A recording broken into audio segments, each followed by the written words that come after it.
안녕하십니까. 2023년 2월 6일 최병호 팩트 시작하겠습니다. 오늘 아침 조선일보를 보니까 이재명 민주당 대표가 당의 검찰 독재정치 탄압대책위원회라는 것이 있는데요. 거기에 작년 말에 이러이러한 거를 해라 이렇게 지시를 했다는 건데 그걸 이제 검수완박 시즌2 이렇게 보도를 했더군요. 그 내용을 보면 이런 것이 있습니다. 수사 중인 검사의 기피, 그러니까 수사 중인 검사가 수사를 불공정하게 한다 이렇게 판단이 될 때는 법관처럼 기피 신청을 할 수 있도록 한다. 이런 형사소송법 개정안을 준비하라 이렇게 지시를 했고요. 그 다음에 왜 작년 말에 자기를 수사하는 검사들 이름, 사진 뭐 이런 걸 공개한 적이 있죠. 그것처럼 검사들의 이름과 담당 업무, 연락처를 법으로 공개하는 검사정보공개법이라는 것을 추진하라 뭐 이렇게 얘기를 했다는 거죠. 실제 제가 아까 말씀드렸듯이 작년 12월에 이재명 대표를 수사 중인 검사들의 실명과 소속, 얼굴 뭐 이런 자료를 당원하고 지지자들한테 배포한 적이 있습니다. 이것 때문에 한동훈 법무부 장관이 좌표 찍기다 뭐 이렇게 반발한 적이 있죠. 그것처럼 이런 걸 아예 제도화하자 이런 얘기입니다. 이게 노리는 바가 뭐겠습니까? 좌표 찍기를 해서 그 사람들이 사실은 본인 지지자, 적극적인 지지자들로부터 뭐 비판을 받는다든가 아니면 그 이상의 무엇인가 우회를 받을 수 있다는 그런 위험성을 가지고 결국은 수사를 머뭇머뭇하도록 하겠다. 뭐 이런 의도가 있는 거 아니겠습니까? 뭐 실제 검사들이 뭐 그런 거에 좌우될 거라고 저는 생각하지는 않습니다. 막 과거에도 여러 차례 그런 일들이 있었으니까요. 또 하나는 영장실질심사를 하죠. 근데 영장실질심사를 하기에 앞서서 검찰이 핵심적인 증거들을 거기서 제시를 하지 않습니까? 그때 그 핵심적인 증거들을 피고인하고 어찌 보면 영장실질심사에 나가는 사람은 피고인이 아니죠. 피의자죠. 피의자하고 그 다음에 변호인이 사전에 열람하고 검토할 수 있도록 하자. 뭐 이런 법도 만들겠다는 겁니다. 그러니까 영장실질심사를 사실상의 재판의 전초전처럼 만들자 이런 얘기거든요. 그러니까 자기네들이 피의자로서 가서 처음으로 이러이러한 혐의가 있네? 라는 걸 검찰이 막 설명하는 거를 그 현장에 가서 듣도록 하지 말고 미리 다 검토해서 대응책을 마련하도록 하자. 뭐 이런 얘기입니다. 그 다음에 검찰이 피의 사실을 상습적으로 공표한다. 그러니까 이거 법원이 막아주세요. 라는 거를 또 법제화한다. 뭐 이런 얘기입니다. 자, 이 네 가지는 전부 다 이재명 대표가 현재 처하고 있는 사법적 리스크. 이거를 막는, 그러니까 이게 만약에 다 되면 본인이 최대 수혜자인 이런 걸 이제 뭐 민생이네, 뭐 인권 보장이네, 방어권 보장이네 하는 논리들로 지금 포장을 하고 있는 거죠. 그러나 실질적으로는 자기가 지금 불안하니까 이런 법들을 또는 개정을 또는 제정을 추진하고 있는 것이다. 이렇게 말씀을 드릴 수가 있고요. 자, 이거는 이제 조선일보에 나온 이재명식으로 어떻게 하면 본인의 사법 리스크를 물타기 하거나 방어하려고 하는 것이고 이 외에 지금까지 이재명 대표가 해온 방식 뭐 여러 차례 아시지만 사실은 장외 집회를 통한 여론전 뭐 이런 거 그래서 지난 토요일에 장외 집회를 했습니다. 거기서 이재명 대표가 20분간 연설을 했는데 검찰이 국가 요직을 차지하고 군인의 총칼 대신 검사들의 영장이 국민을 위협하고 있다. 정치 자리를 폭력적 지배가 차지했다. 이런 식으로 주장을 했는데 이런 이재명 대표의 주장이 국민들한테 과연 얼마나 먹힐 것인가. 그거는 결국 이재명 대표가 받고 있는 혐의가 얼마나 구체적이냐 아니면 저건 탄압 아니야? 라는 식으로 국민들의 공감대를 얻느냐에 달려 있습니다. 저는 늘 말씀드리지만 제가 누구 편을 들어서 뭐 이거를 평가하는 게 아니고요. 일반 국민들이 어떻게 생각할 것인가 하는 잣대가 제일 중요합니다. 이재명 대표가 옳다고 생각하는 사람들도 많이 있죠. 그렇기 때문에 이게 만약에 50%를 넘어갈 때는 이재명 대표에 대한 검찰의 수사 이게 동력을 잃을 가능성이 아주 높습니다. 그렇기 때문에 이건 대단히 중요한 이재명 대표식 어찌 보면 사법 리스크 극복법 이렇게 얘기를 할 수가 있겠죠. 그 다음에 잘 아시지만 적폐청산 수사 때도 문재인 정부의 적폐청산 수사 때도 정치 보복, 정치 탄압 뭐 이런 논리를 가지고 대항을 했는데 먹히지 않았습니다. 왜? 잘 아시다시피 범죄 혐의라는 것들이 워낙 뭐 특히 이제 박근혜 전 대통령 아니 이명박 전 대통령 같은 경우는 뭐 뚜렷하게 나왔으니까. 그리고 박근혜 전 대통령도 최순실이라는 사람, 최서원이죠. 이름을 바꿔서. 그 사람의 국정농단죄는 없지만 국정농단 사례에서 드러나는 여러 가지의 범죄 혐의가 일반 국민들로부터 말도 안 돼. 이런 평가를 받았기 때문에 박근혜 대통령이 현직에 있을 때 2016년 11월이죠. 제 기억에는 한국갤럽 기준으로 국정운영 지지율이 4%까지 내려간 적이 있습니다. 그러면 그건 국정운영이 더 이상 되지 않는 거거든요. 그렇기 때문에 저는 그 당시에도 사실은 정치적 해법, 그때 민주당의 문재인 대표가 정치적 해법을 얘기한 적이 있습니다. 그거를 덥석 받아서 정치적 해법으로 처리했어야 된다고 제가 주장을 했던 바가 있는데, 여하튼 이런 정치 보복이나 정치 탄압이라는 논리는 혐의의 구체적인 내용에 대해서 일반 국민들의 다수가 동의하지 않으면 성립하지 않는다. 다수가 그러니까 동의하면 이 정치 보복이라는 논리가 일반 국민들한테 먹히지 않는다는 거죠. 굉장히 중요한 정무적 감각의 잣대입니다. 자, 이재명 대표가 또 이런 것만 가지고서 하는 게 아니고 169석이라는 압도적인 민주당 의석, 여기에다가 무소속 의원들 대부분이 지금 다 민주당 출신입니다. 뭐 윤미향 의원이니 뭐 민영배 의원이니 이런 사람들, 이걸로 이제 위협을 하는 거죠. 결국 윤석열 대통령의 국정 운영에 대해서 협조하지 않겠다. 말로는 뭐 민생을 위해서 우리 뭐 같이 머리를 맞대고 이렇게 얘기를 하지만 실질적으로는 그 비협조를 자꾸 보여줌으로써 이제 윤석열 대통령으로 하여금 이러면 내가 내년 총선 때까지는 뭔가 민주당과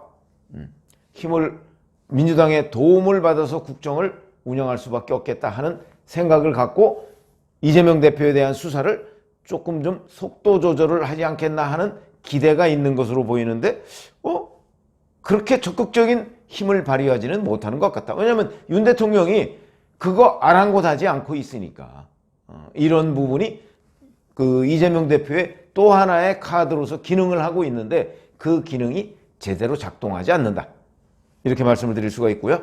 또 하나가 이제 영수회담 제안입니다. 벌써 여러 차례 만나자라고 얘기했는데 윤석열 대통령은 이 만나자는 제안을 거들떠보지도 않습니다. 아마 제가 보기에는 그러니까 검찰, 검사라는 그 물이 아직 좀 덜 빠진 것 아닌가. 내가 어떻게 피의자랑 만나느냐 이렇게 생각을 하는 것 같은데, 정치적으로 생각하면요, 저는 만나야 된다고 주장을 해왔습니다. 무슨 얘기냐면 이재명 대표한테 두 가지 지위가 있다고 그랬죠. 제1야당 대표, 정치인이라는 지위가 있고요. 그 다음에 피의자라는 법률적 지위가 있습니다. 법률적 지위의 피의자는 대통령이 만나면 안 되죠. 그러나 국회 제1당의 대표라는 사람은 만나도 됩니다. 그게 우연히도 동일 인물이죠. 그러나 그건 분리해서 충분히 대처할 수 있다. 그걸 분리해서 대처하는 것이 바로 정치다. 저는 그렇게 말씀을 드릴 수가 있습니다. 어쨌든 이재명 대표의 이 카드도 지금 먹혀들지 않는다. 윤 대통령이 거부했기 때문에. 자, 우선 하나하나씩 그럼 따져보죠. 바로 영수회담 먹히지 않았죠. 관련법 개정, 이거 잘 아시다시피 관련법을 개정하려면 상임위원회에서 통과해서 개정이나 제정하려면 법사위로 넘어가야 되는데 법사위는 국민의힘 김도우 부위원장입니다. 김도우 부위원장이 버티고 있는 한 어렵습니다. 민주당이 단독 처리를 하려고 하는 것 못하는 거죠. 거기다가 패스트트랙으로 법사위를 만약에 뛰어넘어도 최종적으로는 윤석열 대통령이 거부권을 가지고 있다. 그 다음에 법사위 단계의 패스트트랙을 통과하려면 거기에 민주당 국민의힘 외에 제3의 인물이 있어야 되는데 이 제3의 인물이 바로 민주당 그 비례대표 정당이죠. 거기 출신인 시대전환 조정훈 의원이 있는데 이 조정훈 의원이 지금 이거는 이재명 방탄용이다 해서 찬성하지 않습니다. 법사위를 통과할 수가 없다 하는 부분. 그러니까 단순히 엄포에 그칠 가능성이 대단히 높다. 이런 거고요. 아까 얘기한 정치 탄압 논리, 이거는 국민 공감대가 있어야 되는데 지금 국민 다수는 이재명 대표의 혐의가 워낙 구체적이고, 뭐 김성태 전 쌍방울그룹 회장, 그 다음에 뭐 대장동과 관련해서는 유동규 전 본부장, 그런 사람들이 아주 핵심적으로 이재명 대표와 엮여서 범죄 혐의를 구성했던 사람들 아닙니까? 그 사람들이 진술을 하고 있기 때문에 이 이재명 대표의 정치 탄압 논리가, 정치 탄압이라면 결국은 별다른 팩트 없이 검찰에 왔다 갔다 불러가고 뭐 재판에 넘기고 뭐 이런 건데, 지금 그게 아니고 구체적인 팩트가 나오고 있습니다. 그렇기 때문에 국민들한테 먹히지 않는 거다. 증거도 나오고 있고요. 뭐 문건 같은 거, 이재명 대표가 결제한 문건, 이런 게 나오지 않습니까? 그러니까 당연히 정치 탄압 논리가 일반 국민들한테 먹히지 않는다. 자, 하나하나 좀 법안 뭐 이런 걸 따져서 검사를 바꿔달라 뭐 이런 얘기. 그럼 그건 어느 단계에서 바꾸냐? 수사가 다 마무리됐는데, 또는 수사의 중간 단계에서 바꿔달라? 이건 수사 지연책밖에 안 되죠. 상식적으로 봐도 그거는 수사를 지연하려는 전술밖에 되지 않는다. 이렇게 본다면 이게 일반 국민들의 동의도 받기 어렵다. 피의사실 공표? 글쎄요, 뭐 언론에 보도되는 대부분을 민주당에서는 자, 검사들이 흘려줬다 이렇게 얘기합니다. 그거 뭐 흘려준 게 있을 수 있겠죠, 그 중에. 그러나 흘려주든 어떻게 됐든 기본적으로는 기자가 취재해서 쓴 겁니다. 흘려줬다는 증거가 어디 있습니까? 예를 들어서 검사가 기자들 여럿을 모아놓고 공개적으로 이재명 대표는 이러이러한 혐의를 받고 있습니다 라고 얘기를 했다면, 근데 그게 피의사실이었다, 그러면 그건 피의사실 공표죄가 되는 거죠. 그러나 그게 아니고 만약에 개별적으로 어느 검사를 기자가 취재를 해서 보도를 했다, 근데 그게 피의사실이었다, 그럼 이거는 취재의 영역이냐? 또 그게 이 기자가 검사한테 취재했는지 수사관한테 취재했는지 아니면 또 다른 피의자한테 취재했는지 어떻게 알죠? 그 하나하나 그러면 전부 다 수사를 해야 되나요? 조사를 해야 되나요? 그렇기 때문에 무의미한 주장이다. 피의사실 공표라는 얘기는 옛날부터 피의자들이 줄곧 주장했던 부분인데, 이게 검사의 피의사실 공표와 기자의 취재 사이의 한계가 모호합니다. 그래서 이거는 설령 법으로 될 리도 없겠지만 되더라도 늘 논란이 중심에 설 수밖에 없는 부분이기 때문에 이렇게 법은 명확성이 있어야 되지, 이렇게 모호성이 있어서 이연령 비연령이 되면 곤란한 겁니다. 그러니까 이런 것들은 법의 제정 취지 뭐 이런 거에 또 전혀 맞지 않는다.